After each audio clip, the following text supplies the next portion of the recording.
tangent galvanometer, which works on the principle of tangent law. This is a tangent galvanometer which is shown in the figure here. See, these are the leveling screws. Here we make the connections. One positive terminal here and the remaining 3 terminals are connected to 3 types of coils in this vertical circular frame. It consists of 3 circular coils of insulated copper wire wound on a vertical circular frame made up of non-magnetic material as ebonite or wood. This is the ebonite material. A small magnetic compass needle is pivoted at the center of the vertical circular frame, and the connections are made between these 2 points. If you want first coil between these 2 points, you can connect the terminals. That is for 5 turns of wire. If you want 50 turns of wire, connection is made between these 2. If you want 500 turns of wire, the connection is made between these 2. First, the levels are made horizontal by using the leveling screw. So, it consists of 3 circular coils of insulated copper wire wound on a vertical frame made of non-magnetic material as ebonite or wood.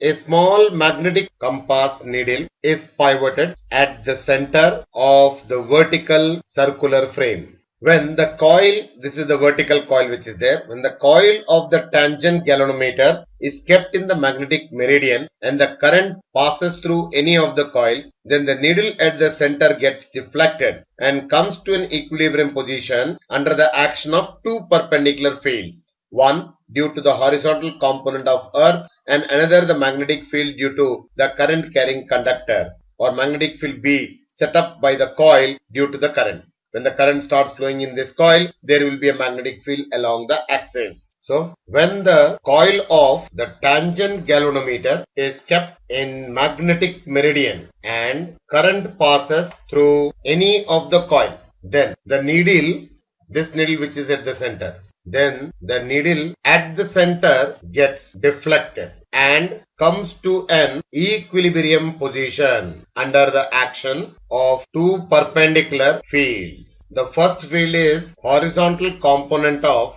earth magnetic field. So we can consider this as BH. Another field is B. The second field will be due to current in the circular coil at the axis. So when the current starts flowing here, there will be magnetic field at the axis here. So magnetic needle is placed along the axis. So that magnetic field will be B. Another is the horizontal component of magnetic field. Due to these fields, the magnetic needle will come to rest at an angle theta.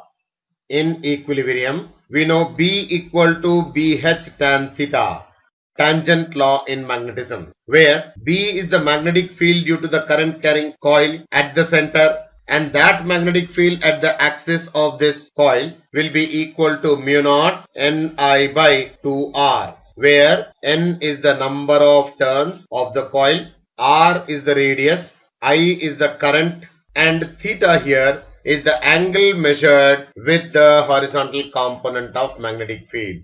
Theta is the angle made by the needle from the direction of BH in equilibrium. Theta, angle made by needle from the direction of BH in equilibrium. So N is the number of turns, I is the current, R is the radius of the coil, number of turns and the radius of the coil. So this will be the magnetic field at center, and this magnetic field is B. Another horizontal component of magnetic field will be in this direction. This is B. H. This side will be B. So because of these 2 fields, the magnetic needle will come to rest at an angle theta. So in equilibrium, what you get? Mu naught Ni by 2R should be equal to BH tan theta.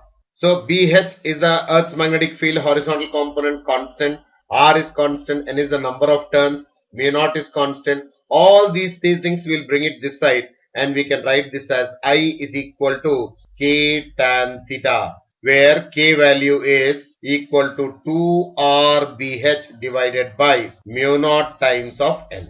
And this K is called reduction factor of the galvanometer. So by noting down the value of small angle theta, what the needle is going to deflect, we can calculate how much is the current flowing in the coil. So current can be calculated by using this galvanometer. It is called tangent galvanometer because it is working on the principle of or the law of tangent law in magnetism, where the magnetic needle will come to rest at an angle theta in the two perpendicular magnetic fields. By using this formula, I is equal to K tan theta, we can find out the value of theta and calculate the current. This constant we call it as reduction factor of the galvanometer.